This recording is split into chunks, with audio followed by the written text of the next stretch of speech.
Conover. Bring your tithe and bring your shame. Bring your guilt. Welcome to Educate for Life. I'm your host, Kevin Conover. My website is join.educateforlife.org.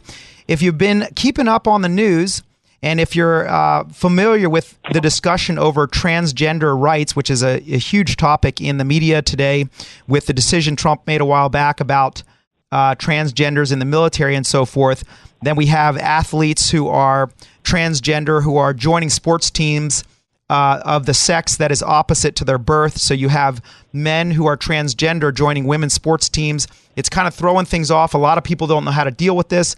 And depending on your perspective, you have different views on how this should be dealt with. Recently, back in July, Canada, it looks like, became the first country to give out an official genderless ID card. This is an article from BuzzFeed News. It says here, in what could be the first such case in the world, Canadian officials have issued a baby named Cyril, and I'm not sure if I'm saying this right, Cyril Alti, a health card without a gender marker. The parent, Kori Peterson, a non-binary transgender person who identifies as neither male nor female, gave birth to Cyril in November and has been battling to keep the 8-month-old's gender off all British Columbia government records ever since. The health card has a U in the space for sex, which could stand for unassigned or undetermined. However, officials refused to issue a birth certificate without a gender. And so what's happening now in Canada here is that you have people saying, hey, this doesn't make any sense. We shouldn't be doing this. On the other hand, the parent here, Kori Peterson, is saying that the baby needs to be able to identify their sex when they get older. So again, this is a subject that I brought up on the radio frequently because it's such a hot issue in our culture today. And that is, does a person's definition of themselves matter more, or does the reality of what they are matter more? So C.S. Lewis called this perspectivism. He thought it was very dangerous that a person defines reality, how they define reality is more important than what reality actually is. And so in our culture today, we have this movement that's essentially saying there is no such thing as truth. There is no reality except the reality you make. And you might think to yourself, well, how can a person say that? That's absolutely crazy. But what they're saying is this, is that our minds are what is ultimately determines reality. So you might see a table in front of you, but they say without your mind to interpret what your senses are experiencing, there would be no table. So they're saying that the mind is more important than actually what you're touching or feeling. It's what the mind perceives is what trumps whatever you're experiencing. And so if you believe this, what it means is that how you perceive reality is more important than what reality actually is. And is this a good thing or a bad thing? Now, of course, people that are supportive of this viewpoint, perspectivism, basically say a person should be able to define reality for themselves. They are the end all and be all of their existence. And therefore, who am I to impose my view of reality on them? And generally speaking, if you hold this perspective, it's because you don't believe in God. Now, or you think God is questionable. The existence of God is questionable. I'm sure there are people who believe in God who still feel this way. But does God define reality, or do we define reality?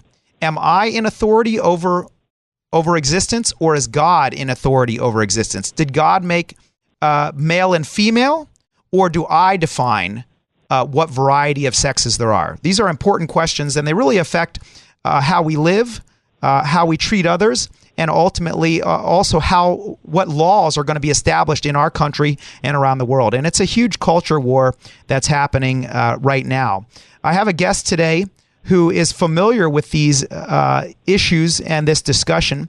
Her name is Kori Peterson. She's with Concerned Women for America, which is the nation's largest public policy women's organization. It's been around for about 35 years, and they help people all across the country bring biblical principles into all levels of public policy. That's the goal. They have about 500,000 members, and they focus on 7 core issues: the family, the sanctity of human life, religious liberty, education, sexual exploitation, national sovereignty, and support for Israel. And naturally, all these 7 issues are grounded in the scriptures, in the Bible. So, Kori, thank you so much for being here on the radio today. Thank you for having me. Absolutely. Now, you were the director of CWA in Southern California, is that right? Correct, until the end of January. Okay, and so now you're heading off to Texas. Why the move from California to Texas? Well, I've been praying about a move to Texas for a few years, and I have to say it was politics that was kind of the catalyst. I was following, being the area director in Southern California of Concerned Women for America, I was following legislation pretty closely and getting pretty darn discouraged at how many battles we were losing. And so I just started praying about the move. In the meantime, I was still fighting, for our freedoms here in California. And then, anyway, the Lord just kind of opened the doors for us to go, and so we just started walking through them, and so we have relocated. Well, I would follow you, except that the weather's really nice here in San Diego, and so it's hard to leave. But they don't. What were you going to say? They don't call it. They don't call it America's finest city for nothing. Yeah, exactly. So, well, so your experience with this now, going back, I wanted to kind of our listeners to be able to have the opportunity to hear how you got involved with Concerned Women for America, because it's not something that you originally, your intention was, hey, I want to get involved politically. I want to become a political junkie and really, be up on all the political issues. And maybe you can take us all the way back to how this all started and share your testimony. For those of you who are listening, Kori has suffered from abortion, as well as I'll give you a heads up on what we're going to be talking about. Which would hint from the article, but her father is transgender, and so she has a story to share that many people don't get to hear this kind of perspective. And so I think it's very valuable for our listeners to hear where she's coming from as somebody who loves the Lord and has been impacted by these issues. So we have about 3 minutes left in this segment, so we'll start your testimony off, Kori, but we'll have to pick up on the next segment to finish that off. So why don't you take us all the way back to where you grew up and what your family was like? Okay. All right. So I grew up in El Cajon, there in San Diego, and lived with my mom. My mom was a single mom, in and out of marriages and stuff. And then my parents divorced when I was 5. Okay. And so at the time we lived in North Carolina. My mom moved my sister and I back out here to California, and then we just kind of grew up in the area. So all my childhood, and really until, like I said, just earlier this year, my whole life really has been in Southern California. My family was not necessarily a Christian family, although if you asked them if they were, they would say yes, but they were kind of Christmas and Easter only types. Sure. And if you're an American, then you must be a Christian. Yeah. Kind of their perspective, really. But I always had a heart for the Lord. I just never realized that you could really go deeper. And so when I was in junior high, I started attending a youth group in El Cajon, and that's when I first heard the gospel message and just really got the salvation message that I needed to accept Jesus in my heart and live for Him as Lord of my life. And so for me, it was an easy decision. I thought I was already doing that. Now, how did you end up finding out about this youth group and ended up going to the church? Well, that's a good question. I think it just opened up down the street from where I grew up. I was in El Cajon, Chase and Mollison. Yeah, I know exactly where that is. Okay, yeah, and there was a young lady that started a youth group. So it was just maybe a block down the street. And I grabbed a girlfriend of mine who was a neighbor, and we started going. We were both saved, and we started working at a camp there in Hamul called Indian Hills Camp, if you're familiar with that one. Oh, my goodness. Wait. I lived for 2 years on Mollison when I first moved to California from New Jersey. That's so, that is ironic. And I know all about Indian Hills Camp. I've been there many, many times. So that's funny. But anyway, go on. I don't want to cut you off. Actually, I am going to cut you off because we're coming up on a break here. So stay tuned. My guest is Kori Peterson. She's with CWA. She's a homeschool mom and very involved in these issues. She's has quite a life story, and you can get hope from what she's been through and how she's come out on the other side of these issues and is continuing to seek the Lord and honor Him with her life through the struggle she's been through. So stay with us. We're going to be right back. Hi, this is Jason Hall, president of Team Home Loans, a branch of Synergy One Lending. I just want to take this opportunity to thank Kevin Conover for the profound impact he's had on mine and my wife's spiritual life, as well as being an incredible teacher while our kids were his students. His knowledge and passion have taught us all how important it is to be defenders of our faith. It's our honor and privilege to support Kevin and his show. It is our sincere hope and prayer that you will continue to learn to be defenders of your faith through Kevin's radio show and through his Educate for Life teachings. Thank you, Kevin, from the Hall family and Team Home Loans. What do leading local restaurants have in common? They depend on Express Fix Coffee for new and used coffee and espresso machines, repairs, and affordable monthly service. Dave Martin and his local team provide water filtration services too. Call San Diego's best espresso repair company, serving your home and business. Learn more online at expressfixcoffee.com. Call Express Fix Coffee at 619-867-3853. 619-867-3853. How can you live in San Diego and miss out on enjoying the water? Fast Lane Kayaking sells popular Hobie Cat kayaks that you pedal, not paddle. That means your hands are left free for fishing and fun. Just throw these on your roof rack. They're light and they're easy to use and maintain. Just rinse them off. Try one free on a demo ride. For 36 years, Ron and Debbie Lane have served San Diego with fun, family-friendly water sports of all kinds. Learn more. FastLaneSailing.com. 619-222-0766. When you need tires or service, count on Conover Tires, Wheels, and Service in Oceanside for a full range of affordable options and all the brands you trust. See their great customer reviews and special offers online. Hours Tuesday through Friday, 7:30 to 5:30, and Saturdays, 7:30 to 5. Call Dan and his team at 760-439-1631. Conover Tires, Wheels, and Service, 2405 Oceanside Boulevard in Oceanside, 760-439-1631.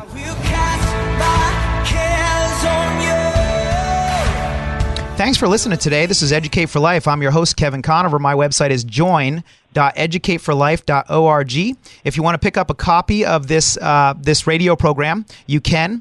I also just recently interviewed Denise Schick, who has an amazing testimony. Her father told her he was transgender at 9 years old, and she talks all about the process she's been through with that. It's amazing. My guest today is Kori Peterson. She's with Concerned Women for America in Texas now. She's gone from California to Texas, and the website is ca.cwfa.org. If you'd like to get involved, they're an amazing organization, actually started by Beverly LaHaye, who lived out here in Southern California with Tim LaHaye.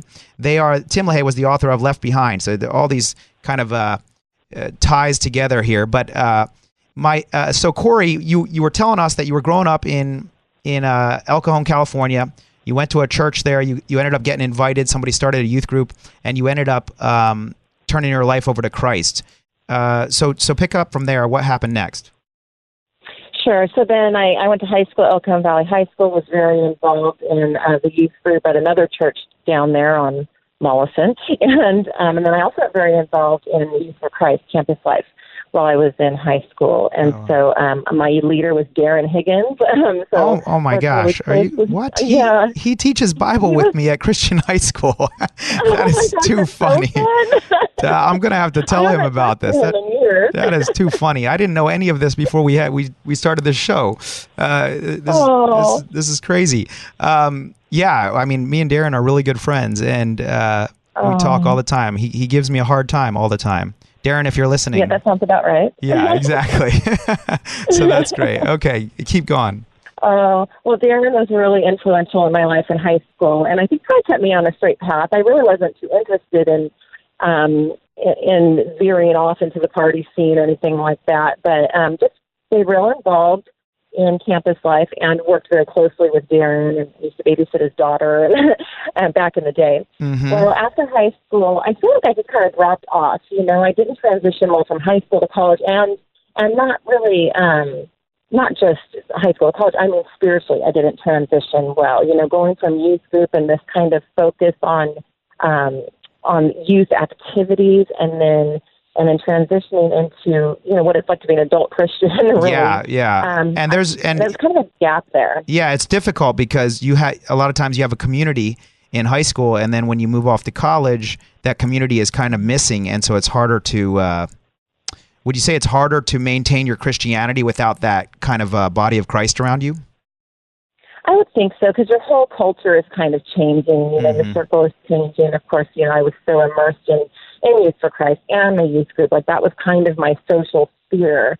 So when that just was ended, because I graduated from high school, I was kind of floundering. Didn't really know where to go. And so, so anyway, you know, I go to church on Sundays, but shortly after that, I got involved with a guy in town, and we had been friends for a couple of years and stuff, and I never thought anything would happen, but long story short, I ended up having an abortion. And it totally was absolutely devastating to me, and I'm sure I'll talk more about that later. Yeah. But that just put me on my face before the Lord, where I really just was so broken, so contrite. Now, how old were you when that happened?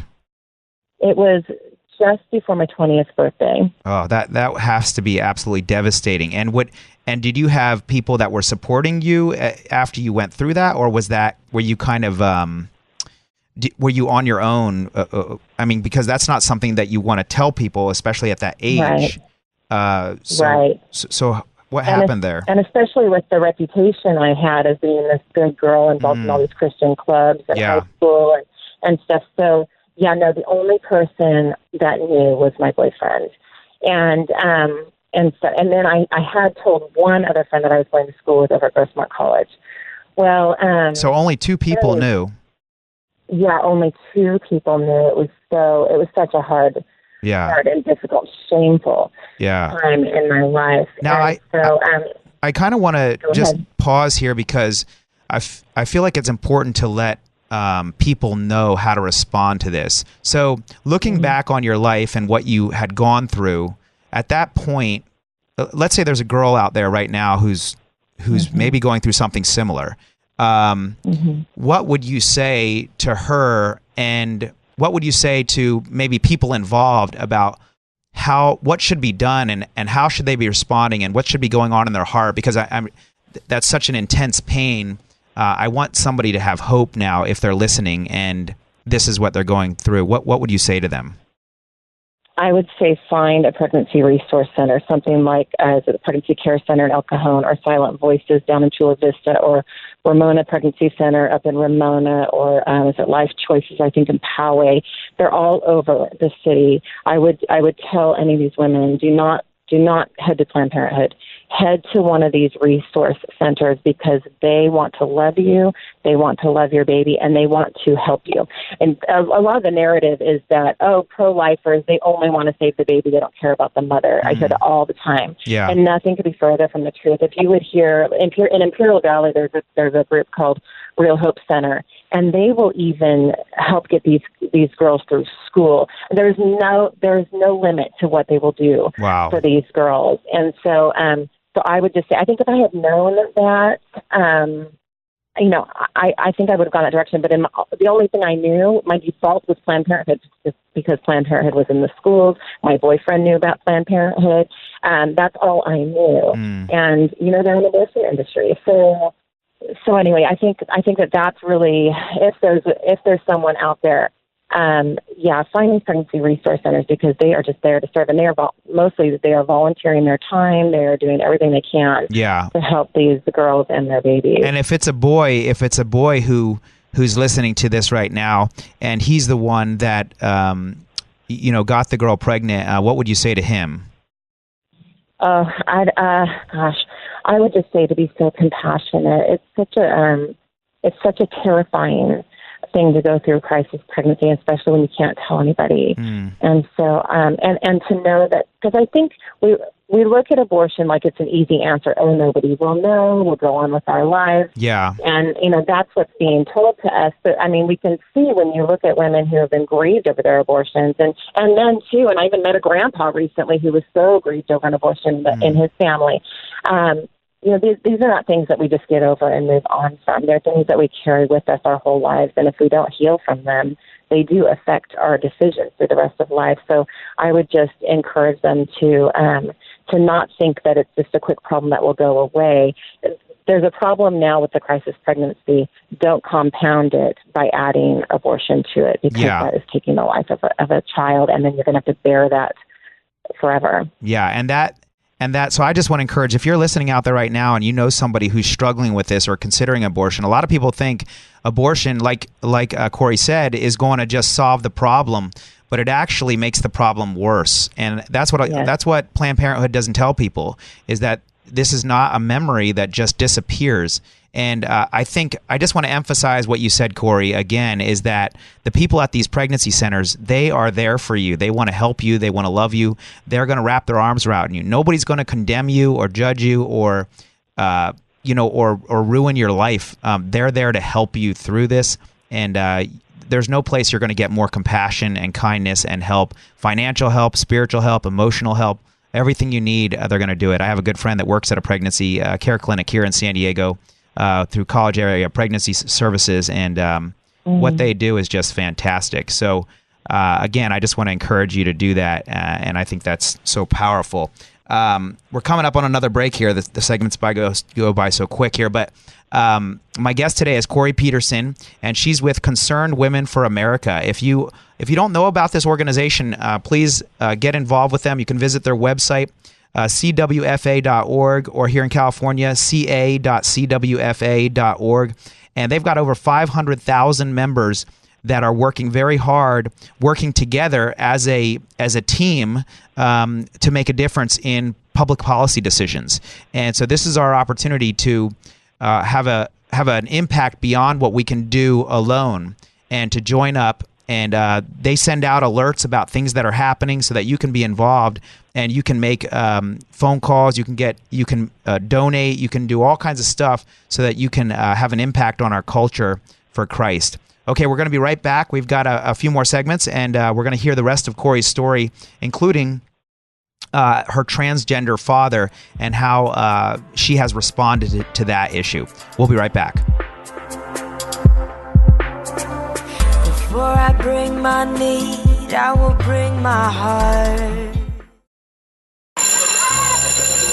Hi, this is Kevin Conover. Will you please donate to Educate for Life so we can share the truth of God's Word with kids in public schools? You can donate online at donatetoefl.org. The Bible used to be read in public schools on a regular basis prior to the 1960s. But today, most kids are completely clueless when it comes to the content and the historical and scientific accuracy of the Bible. Please help us by donating online at donatetoefl.org.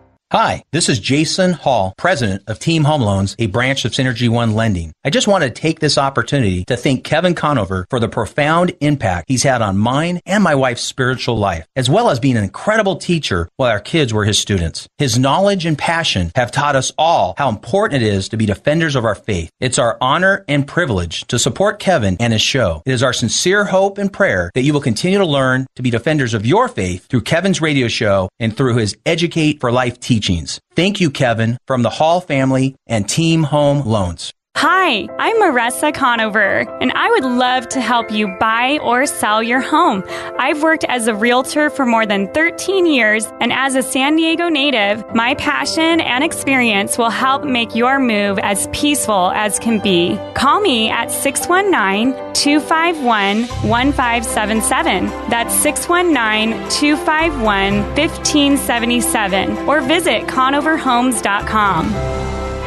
This is Throughout All Ages Ministry with Joe and Stacy. We would like to equip you to share the gospel with confidence in a biblical and effective way. We would like to teach you through the proclamation of the gospel. Whether you're the skeptic, God who created you said that he has made himself known to you so that you are without excuse. One-on-one evangelism. How do you think you can get to heaven? I've never really thought about it, but I've always just thought of, doing good. For more information, go throughoutallages.com, like us on Facebook, or visit us at YouTube at Throughout All Ages. I'm giving it all away. No more hiding. No more. Thanks for tuning in to Educate for Life. I'm your host, Kevin Conover. My website's join.educateforlife.org. And you can pick up a full homeschool Bible curriculum on my website. It's a 2-year curriculum. It's 10 classes per semester for 4 semesters. And it answers all the hard questions people ask about God in the Bible. How do I know that Christianity is the truth and these other religions are wrong? How do I know that the Bible hasn't been changed in 2,000 years? How do I know creation is true and evolution is false?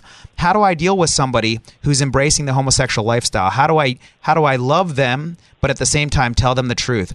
All the hard issues that you have to deal with, we go through in this course. It's online. It's in high definition. It's video classes. You can watch it on your phone, your tablet, your computer, whatever you need. Please check it out. join.educateforlife.org. My guest today is Kori Peterson with Concerned Women for America. And the last segment we ended, Kori had recently gotten an abortion. She was a good girl, good Christian girl who loved God, but got involved with a boyfriend. And this happens more often than people know. And it's not always the bad people that are making mistakes, right? And we're all bad to a certain extent. We all need Christ. So, Kori, can you pick up what happened after that, and where did you get help ultimately after the abortion? Yeah, I was just on my face, so broken after my abortion, and I went to call the one girlfriend that I had during the time that knew, and that my boyfriend had broken up with me by this time. This was only maybe 2 weeks later. And I went to call her and just cry my eyeballs out to her, and she wasn't home. Her mother answered, and as soon as she answered, you could tell obviously there was something wrong because she asked me what was wrong. And her mother happened to be a pastor's wife, and so happened to be right. Happened to be right. There are no coincidences. Yeah, exactly. So long story short, I bared my soul, good, bad, and ugly, to her on the phone, and she said, "Oh, whoa!" And then she said, "Let me pray for you." And so she prayed for me on the phone, and I can't even tell you what she said. So she didn't judge you or condemn you or, tell you to. No. Yeah, she just loved you. Oh my gosh, she loved me, and then she prayed for me, and all the guilt and I wasn't really suicidal, but I didn't want to live. Everything I was bearing, the heaviness, I was bearing ashes, praying. I just felt like light as feather. Wow. And all I can say is that peace that surpasses all understanding, the Lord just took it. And then I asked her, I said, "What should I do?" And she said, do you have a Bible? And I said, yes. She said, "Will you start reading the Psalms?" So I started reading the Psalms, and a couple days later, and I was like, not just reading, I was digging in, I was cross-referencing, I was studying the Word for the first time really ever in my life. And then I called her a couple days later, and I said, "Now what?" And she said, "Oh, okay, well, why don't you read the Proverbs?" And I called her the next day, and she said, I said, "No, it." And she goes, "Why don't you read through John?" And I was like, okay. And then I called her again, and she said, "Why don't you come over to my house and we'll start doing a Bible study?" Oh, that's fantastic. And so I started. So you were hungry. You were hungry for God's word. Just ravenous, yes. And it was just coming alive to me. I mean, reading through the Psalms, and I was thinking, this is written for me. Yeah. That Psalm 30:11, you turn my mourning into dancing. You remove my sackcloth clothing, so that my heart would sing to you and not be silent. Oh, Lord, my God, I'll give you thanks forever. And then all night long, I drench my bed in tears. Will you hear me, Lord? All of these things. And I'm thinking, oh, my gosh, this is just me. Wow. Well, that's what I love about the scriptures, is that this is not some fantasy. This is real people living real life, interacting with a real God, And so healing, Well, I still was bearing a lot of the grief and guilt of the abortion, and so I was still spending a lot of time in tears and stuff. And I showed at her house one night, and I was just wanting somebody to cry to. But the poor woman did have a wife. Yeah. she said, "Oh, I'm so sorry, Kori, I can't have you right now because I have some house guests, but there's somebody here from a group called Silent Voices. It's a group down in Chula Vista, Pro-Life Center down there. And they do a post-abortion recovery weekend." And so she signed me up for it, and it's done by Sharon Pierce, if you know who she is. She's the director down in Chula Vista. She has written an amazing curriculum that several centers actually use now. And so I signed up for it. So it was 4 months after my abortion, I was at this recovery weekend, and the Lord was just healing my heart. And so it was really, I mean, there will always be grief over it. Yeah. But there was really so much more healing that came that weekend, and I started to walk free. That's fantastic. So little did you know that you had other stuff that was going to be coming up as far as your father. How long was it before you found out that your father had begun cross-dressing? Okay, so I mentioned earlier that my parents divorced when I was 5. Mm-hmm. And so when I was about 28, just before my husband and I were about to get married, a couple months before, I found out that my dad was cross-dressing. And, we had a pretty distant relationship, although we did keep in contact. Yeah. But I found out he was cross-dressing. So I went through a wide range of emotions, really within probably I feel like it was 15 seconds, from embarrassment to anger to I was even laughing over it to, in the end, I just was so grieved and felt so sad for my dad. And I remember leaving when I found out about my dad cross-dressing. My mother had found out and shared with me. Now was he living here in San Diego? I don't think he was at the time. He's always lived kind of a roaming lifestyle. Now it all makes sense. He was a truck driver. Well, he was in the military for a long time, and then he was a truck driver for many years. And then when he retired, he would RV and kind of travel about. Now it all makes sense. But I wanted to say, by the end of the time when I found out my dad was cross-dressing, I just really wanted to love him. Yeah. And how did you find that out? How did you find out that he was? Did he tell you? No, he didn't tell me. Apparently, he's been in and out of many marriages too. So an ex-wife had contacted my mother, and then I found out through that. Yeah. So you just wanted, your reaction was you wanted to love him. In the end, I went through so much, and like I said, literally in 30 seconds, I went through so many emotions. But in the end, I just really, in fact, so much wanted to love him. As my husband, my fiance at the time, we were driving back to Los Angeles where I was living in Orange County. He was living in LA at the time. We were driving back up, so we had a long drive to kind of discuss it. And there was a song that was playing on the radio by Third Day, and I told Jamie, my husband, I said, I want this song in our wedding, and I want it there for my dad, just that he knows the love of God. And so that just really my heart for my dad after that. But it was something we never talked about. I never mentioned it to my dad. It's such a long story, and I know we don't have very much time, but, eventually, my sister found out, of course, around the same time. Now, is your sister older or younger? She's 3 years younger, and she lives on the East Coast. Okay. And so yes. Was she close at all to your father? No, not at all. And after this, she kind of asked him and said, hey, look, we're about to have children. We don't really want this in our life. Do you want to dress like a woman, or do you want to be a grandpa? And he, in not very nice words, told her to take a hike. And then a letter came out later that we saw that he said, if Kori feels the same way, well, I won't use the words, but same to her too, basically. And that was really heartbreaking to us because, of course, we were wanting to love him and not accept what he was doing, but we wanted to love him. We had no idea what it would look like, of course, in all of this. But now somebody might say, well, what does that look like? What if I have a transgender coworker, or I have somebody in my family that's transgender, and these are tough decisions that come up, and how do I respond? Well, we come back. My guest today is Kori Peterson, and she's going to talk to us a little bit about how she's navigated these waters. How do you respond to somebody that's a relative, especially a father, who's chosen to engage in this lifestyle and to make these decisions? We're going to be right back, and please stay with us. We've got 2 segments left.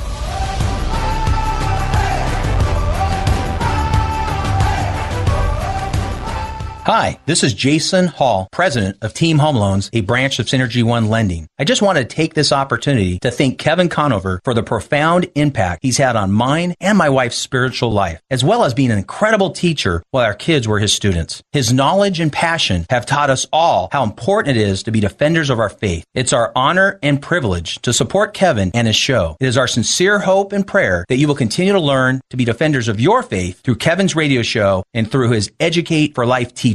Thank you, Kevin, from the Hall family and Team Home Loans.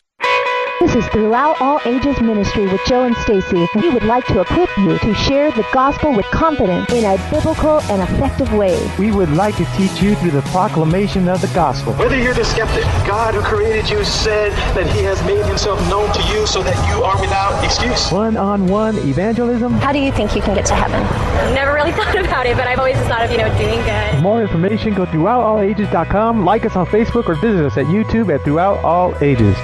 When you need tires or service, count on Conover Tires, Wheels, and Service in Oceanside for a full range of affordable options and all the brands you trust. See their great customer reviews and special offers online. Hours Tuesday through Friday, 7:30 to 5:30, and Saturdays, 7:30 to 5. Call Dan and his team at 760-439-1631. Conover Tires, Wheels, and Service, 2405 Oceanside Boulevard in Oceanside, 760-439-1631.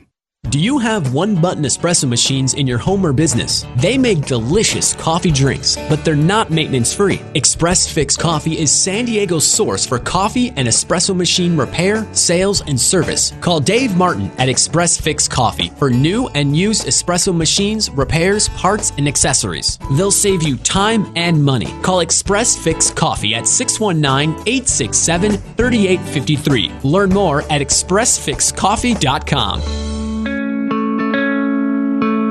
There's got to be more than going back and forth. Welcome to Educate for Life. I'm your host, Kevin Conover.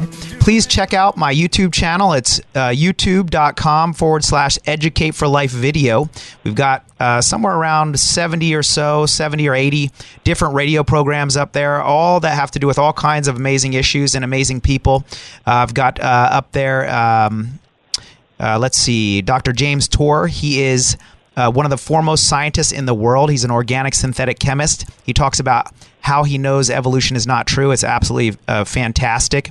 Also have just recently interviewed Denise Schick, who has a transgender father. Also, along these same lines, recently interviewed Patty Height, who is a former lesbian who left the homosexual lifestyle to pursue Christ. As well as Dr. Christopher Yuan, who is a former homosexual who met Christ in prison. Amazing story. And also have on there all kinds of other people that have incredible stories about how Christ has impacted their life and the lives of those they know. And just amazing testimonies to hear about God working in their lives. It's all meant to give you hope and to let you know that God is true. The Bible is his word, and that you can bet your life on the Bible. Build your life upon the Word of God. So my guest today is Kori Peterson, who has another fantastic testimony. And Kori, when we left off, you were talking about how your father basically shut you and your sister out of his life.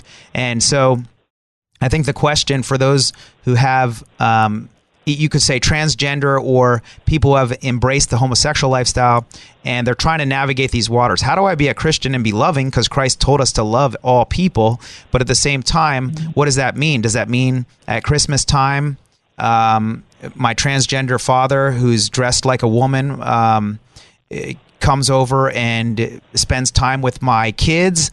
How do you navigate these waters? Yeah, I don't think so. Well, let me fast forward a little bit. My dad did get back into contact with me right around the time my second son was born. And we had a pretty good relationship for a few years. And again, we never spoke about the cross-dressing thing. So I didn't even know he was transgender at the time. I just knew that cross-dressing had kind of been a thing. So I thought maybe he had moved on from it because he was coming around more and whatever. Well, then in 5 years ago, so what's that, 2012, he showed up at my son's birthday, and I was happy to see him dressed as a man, and he lingered. And after all the kids were in bed and stuff, he had some news he wanted to tell us. And basically, the Veterans Administration, the VA, because he's retired Army, had been given permission to diagnose transgender identity disorder. And so he had recently gained this diagnosis, and it validated him to go ahead and live his life as the woman he believed he always was. So here he was sharing this with me. Finally, we're talking about it for the first time. Kori, I have a question. So the VA diagnosed this as a disorder, but their solution to the issue is to then allow them to try to become more like a woman, not to help them adjust to being a man or to navigate through the psychological and emotional issues of being a man? How does that work? I don't know. It seems to me, and I think to anyone in the right mind, that what's happening is they're propagating the mental illness rather than treating it. Mm. And then not just propagating it, but now we're getting to the point where we're, quote, treating transgenderism by, the mutilation and surgeries that are going on, and the hormone blocking and the hormone replacement, and all this kind of stuff. So yeah, well, now they don't call it transgender identity disorder. They call it transgender dysphoria. They don't call it a disorder anymore. Right. And so, so he kind of came out with it, and I basically just told him, I said, well, we had a very amicable relationship for about a year after that, where we were able to talk, and he would, I would kind of see where he's going to. He would tell me that he needed to have vocal cord surgery, or he was going to have a rhinoplasty and his different hormone replacement, and just various things, laser hair removal, all this kind of like crazy, laborious, really stuff.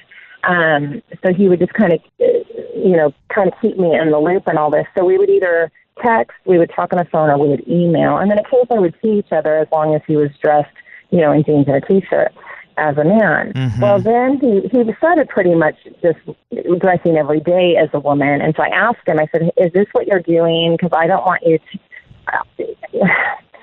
do what you're going to do and not fake it around my kids, and me. So what are you doing? Because if you're going to go full time in this, then we're going to have to cut off any visual contact.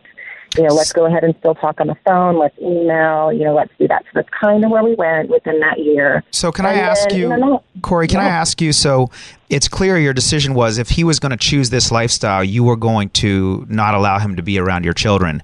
So somebody might be thinking, okay, but is that the loving biblical thing to do?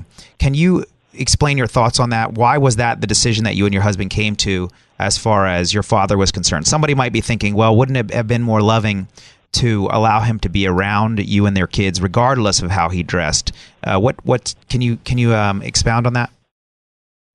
Yeah, I think you can be loving and not subject your children to things that are too confusing when they're too young. And so that's really where I was coming from. My kids were, 7 and 8, maybe 8 and 9 at the time. I wasn't about to set my father dressed, as a woman, and he's not pulling it off well either. So, it's obviously my dad. And so, I wasn't going to have my kids witness that. It's just too confusing. I think it's disturbing at that young of an age. And honestly, as a daughter, I didn't want to see my father that way. This is my dad. Yeah. I want him to be my dad. I don't want to see him as, something that really he's pretending to be. And so it wasn't really, I felt like I could still be loving to my dad and still set some boundaries. Yeah, of course. And so and really accepted that. Yeah, and God does that with us all the time. I mean, boundaries are actually a demonstration of love frequently, especially when it comes to children or so forth. We're trying to protect them as well as love the person. So it's tough to navigate, right. But sometimes you have to draw those lines and say, this is not something that is going to influence my kids. Because like you said, they're too young to be able to handle those sorts of issues. Right. Yeah. So we stopped, seeing each other, and it was rare that we'd see each other anyway, but we stopped that and just continued to talk on the phone. But, mostly it was him doing the talking, and I would just, ask questions, or he'd tell me about how, this person is really accepting what he's doing. Isn't that great? And I would just say, I couldn't affirm, and so I would just say, well, it's interesting, because I felt like if I said anything that he would take as negative, he would blow up. And so eventually one night we were texting back and forth, and he was telling me about some surgeries and procedures and consultations that he needed to have. And so I just wrote him back and I said, thank you so much for letting me know what's going on with you. I love you very much, but I am sad to see you taking this unnatural path. So that was it. After that, he, called me, said that I was being judgmental and called me a bigot and have a nice life. So how many years has it been since you have spoken to your father? Well, that was 4 years ago. He did start contacting me via text the following year on my birthday and Mother's Day and stuff like that. And then he stopped again until about a year later, where he texted me again and told me that he was going to be having his reassignment surgery. This was 2 years ago. Oh. And I never responded to those texts because, honestly, I just didn't even know what to say. Yeah. So the last time, there's been any exchange between us, I guess, then would be about 3 years ago. But I heard from him 2 years ago when he told me via text that he was going to be having a reassignment. Okay, my guest today is Kori Peterson, and we've been talking about her testimony, what she's been through, and also just most recently what her father is doing, the sex reassignment surgery. We're going to finish up. We have one more segment. We can talk a little bit more about this. Also talk about Paul McHugh from Johns Hopkins and his assessment of transgender surgery. We'll be right back.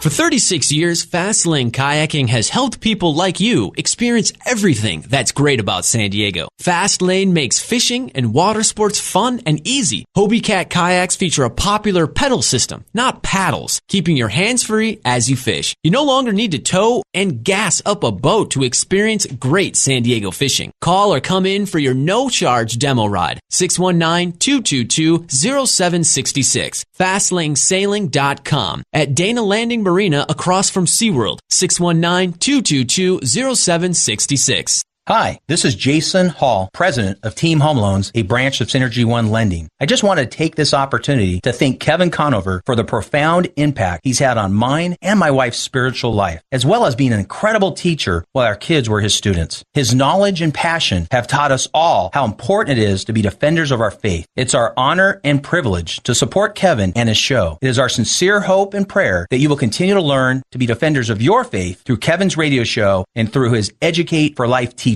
Thank you, Kevin, from the Hall family and Team Home Loans. Hi, I'm Marissa Conover, and I would love to help you buy or sell your home. I've worked as a realtor for more than 13 years, and as a San Diego native, my passion and experience will help make your move as peaceful as can be. Call me at 619-251-1577. That's 619-251-1577, or visit ConoverHomes.com. Hi, this is Kevin Conover. Will you please donate to Educate for Life so we can share the truth of God's Word with kids in public schools? You can donate online at donatetoefl.org. The Bible used to be read in public schools on a regular basis prior to the 1960s, but today most kids are completely clueless when it comes to the content and the historical and scientific accuracy of the Bible. Please help us by donating online at donatetoefl.org.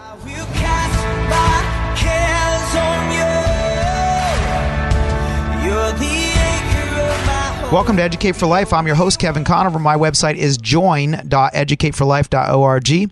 Love to have you check it out. There's a free trial class up there. It's good, great online curriculum. It's a Bible curriculum that's fantastic for home groups, church groups, homeschool, whatever you need, or just individual study. It's fantastic. Lifetime access. And once you sign up, your whole family has access. So it's a fantastic resource. My guest today is Kori Peterson. She's with Concerned Women for America, and her testimony is phenomenal, the faithfulness of God in her life, and even through the trials that she's going through now, and her relationship with her father.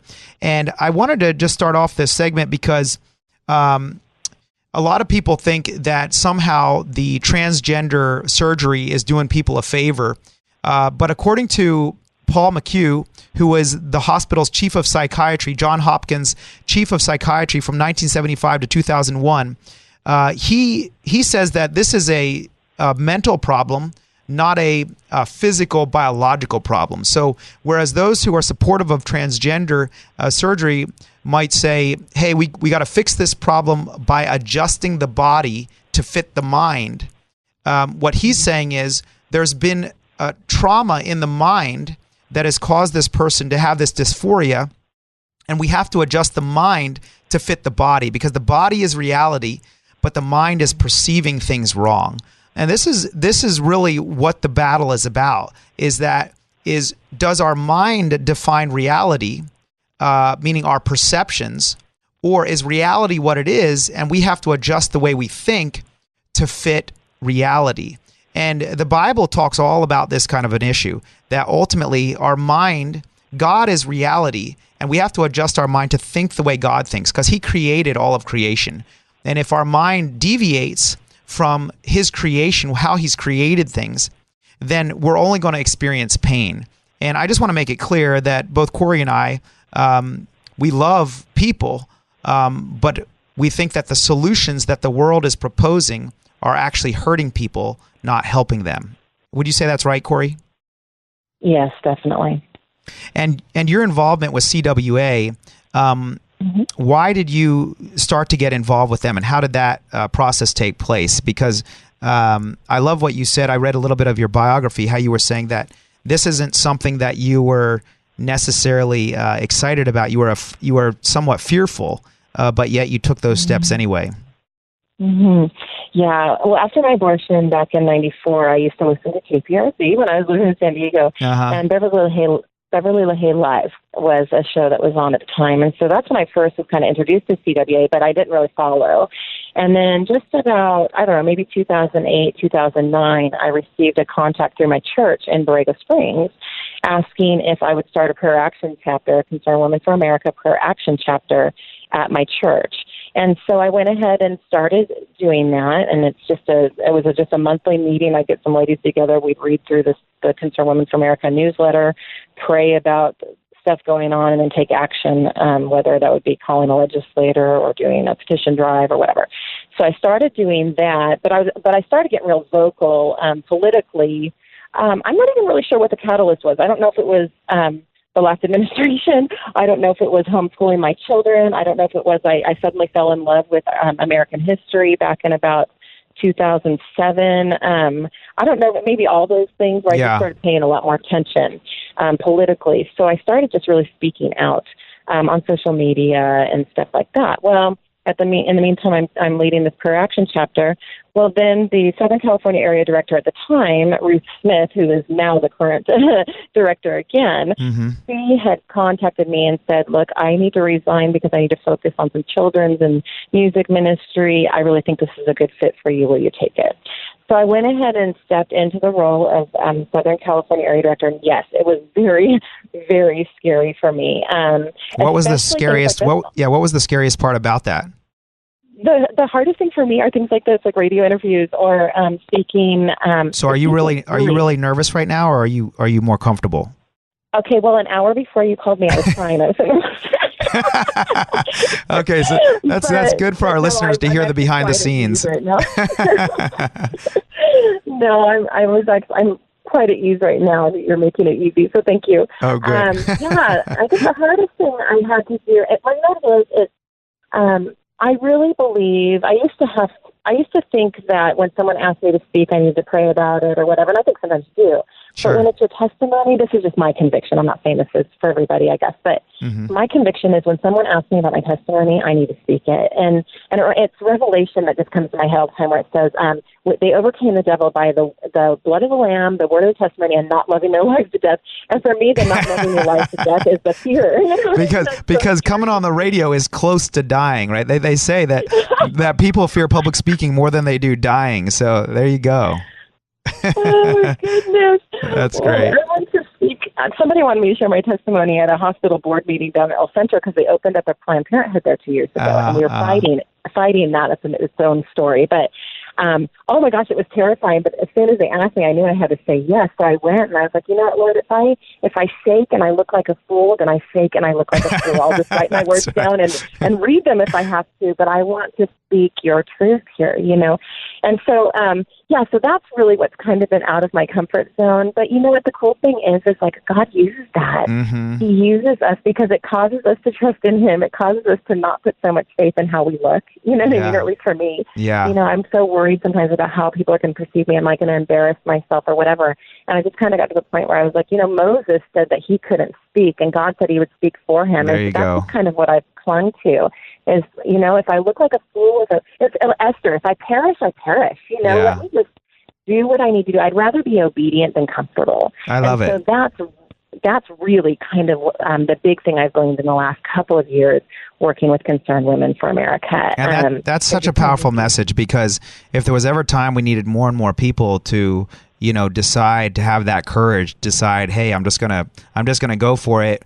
And like you said, whether I perish, I perish. And the reality is that we're not in a country where usually we typically have to worry about perishing. We might face some persecution, emotional, and even potentially physical, but by and large, we still are a country that embraces religious freedom and embraces Christianity to a large extent. But if people don't stand up like you're doing, then that could pass by the wayside, and we could end up being in a country that's even far more hostile than it currently is. Truly, yes. Yeah, and what you were saying that struck me. I always love that quote by Edmund Burke. All that's necessary for evil to triumph is for good men to do nothing. And yes. And so here you are. If people want to get involved with Concerned Women for America, what's the best way for them to do that? And does Concerned Women for America need more volunteers, or are they pretty much got what they need? Absolutely, we always need people. What we really need are prayer action leaders. So, like, that's how I got involved. Started a little group and to pray and take action. And then we have steering committee needs in the state of California as well.